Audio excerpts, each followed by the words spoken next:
Thomas. And if you watch the movie, she plays the role of Erin, the younger, mid-30s VP in an investment banking firm who is pregnant and hiding her pregnancy. But it was her idea to do a Wall Street movie. And she took it to her friend, Alicia Reiner, who is she's actually on Orange is the New Black. She plays the mean, rotten, fig, if anybody watches that show. But, and she's a great actress. And Alicia will tell you that Wall Street really wasn't her thing, and she didn't know much about it. But then the more she thought about it, she said, this is a great idea. So they hired then a screenwriter, another friend of theirs from NYU. She teaches screenwriting at NYU. Her name is Amy Fox. And the three of them interviewed over 200 men and women on Wall Street to get a feeling for the genre and the issues that they're faced. And I was not one of those people that they interviewed initially. In fact, not any of the women that actually gave money were interviewed initially. And once we gave her money, we gave her 2 cents, of course, and we changed a few things, but not much. I mean, truthfully, they did a great, but they wanted to understand the challenges of women on Wall Street. They also wanted to understand a male point of view. So they interviewed men and women on Wall Street. I give them a lot of credit. Then they came up with the storyline. Mm-hmm. So what do you think the movie's biggest challenges for women, what is the message, one of the messages about what the challenges are that women face? Different women yes. face. Women face lots of challenges. One of the issues, and I will freely admit to everybody, I'm 69 years old, and I had no idea that younger women, I'm going to say under the age of 40, still get dinged in their bonus or potential promotion opportunities if they're pregnant. I had no idea. I thought we got over that issue.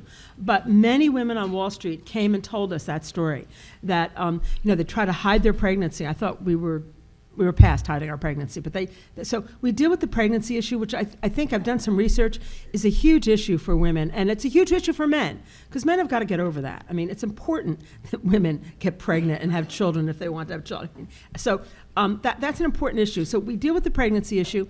We also deal with the issue in our main character. She is viewed as rubbing some people the wrong way, and her mentor in the movie has retired. So she has a new boss, for lack of a better word. Mm-hmm. And, he's always saying, well, you're rubbing people the wrong way. You're too tough. Well, if a man is tough, it's good. If a woman is tough, it's sometimes negative, which is another issue that we deal. And then we deal with the whole issue of insider trading and where the leak's going to be. And that's the thriller. Who's going to be who's the leak? And I can't give it away because you got to watch it. Yeah, let me ask you a little bit about mentors and sponsorships.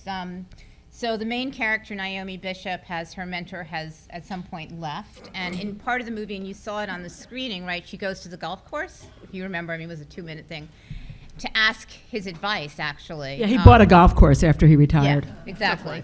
And but she's not there to play golf per se. She's there to ask her about, she's a little concerned about the deal that she's working through. She's got some nerves going on. So she wants to ask him about sort of professional advice. But the other thing is at the very end, which is not in the trailer, she says to him, because she knows now that her junior person, Erin, is pregnant. And she said, what would you have done if I told you I was pregnant? So it's a very interesting dynamic about how mentorship is done. So maybe you can talk about her relationship to her first mentor, what kind of mentor is he, and how it differs from the boss that she ends up, you see the boss telling her that sometimes she pushes or, rubs people the wrong way. Let me say, you see when she throws the Jenga blocks at him, that I've always, I never played with Jenga blocks, but there were times when I wanted to do something like that with the boss, okay? Because they just were not listening to you. They didn't get it. They didn't care. So yay, Naomi, for doing that. And for those of you who watched the movie, no, I'm not going to tell you. We had 2 endings. That's all I'm going to say. So if anybody who hasn't watched the movie that does watch the movie, you can ask me about which ending we picked, because the ending is a little bit controversial, but that's okay. You need to talk about movies. But as far as mentorship and sponsorship, there are different times. I mean, one of the reasons why I joined the FWA in approximately 1974, 1975, I can't remember exactly when, and I'm a past president, was because there were no women really above me on Wall Street in those days, in the early 70s. And most of my mentors were men, and most of the people that held me back were men. So I had men who were mentors, men who held me back. So what the FWA did, we gave me colleagues that we could work through this. And I hosted a dinner for some senior women partners of law firms and I'll say it, Wells Fargo Bank, okay. And we were still, this was about a week or two ago, and we were still, you know, it's nice to have colleagues discuss the issues. How do you deal with a bonus? How do you deal, you know, because they had certain issues. So, you know, you do it with your colleagues, but you also need mentors. And my first mentor was the VP I worked for, a gentleman. And I didn't get the first promotion. When our class got promoted, they promoted one guy and nobody else. And I thought I was the best in the class, right? So I went to him and I said, you know, I really think I'm the best in this class. You know, why wasn't I promoted? And I was told why I was not promoted. Because they promoted a woman 9 months earlier, and she left to go to Brazil with her husband.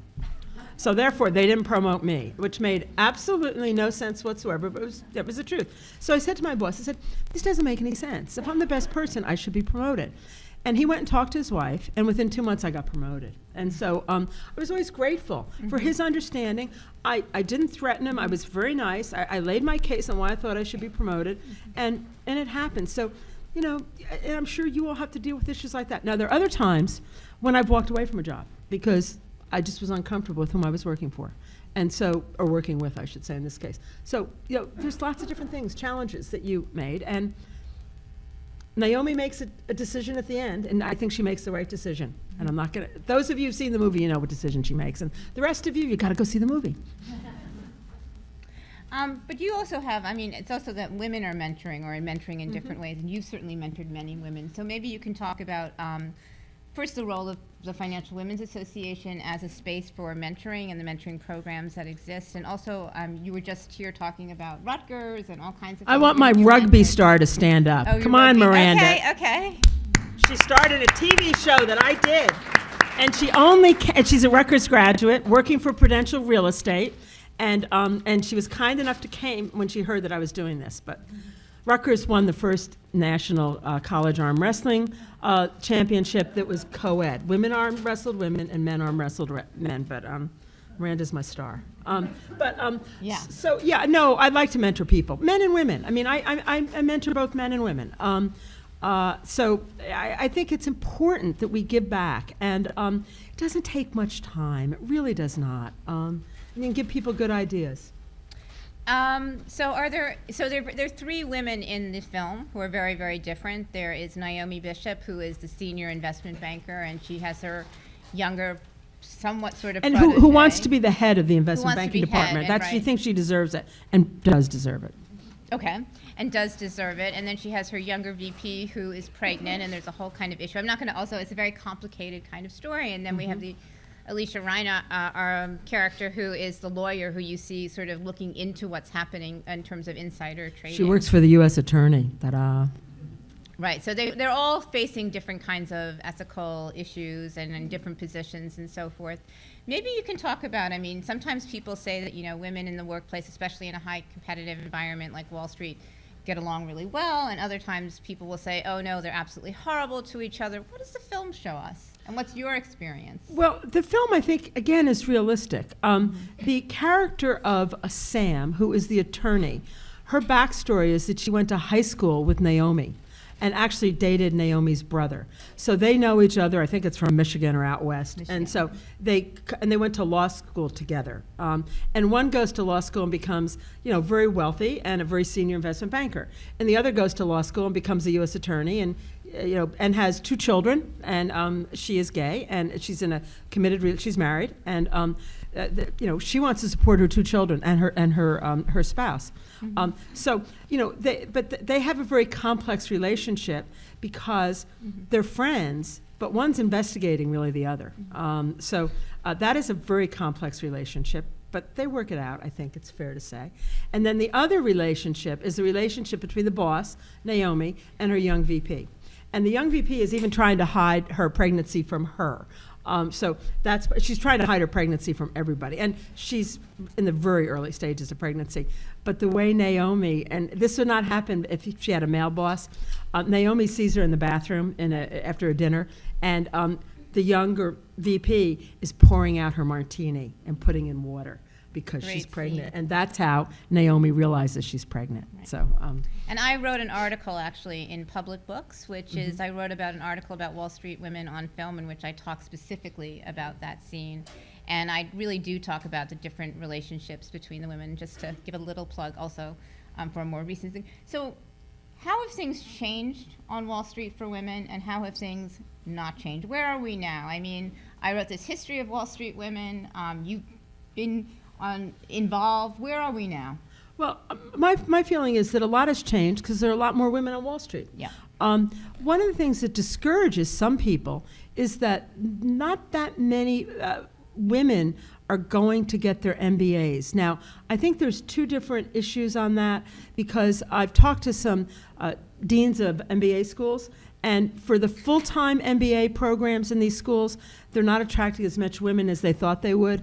Now, I got my MBA at NYU, and I got it at night. And so I said to this one dean at Emory, because we hosted the movie down in Atlanta, I said, you know, are we talking about night schools? I mean, you know, or, you know, students that are doing it part-time?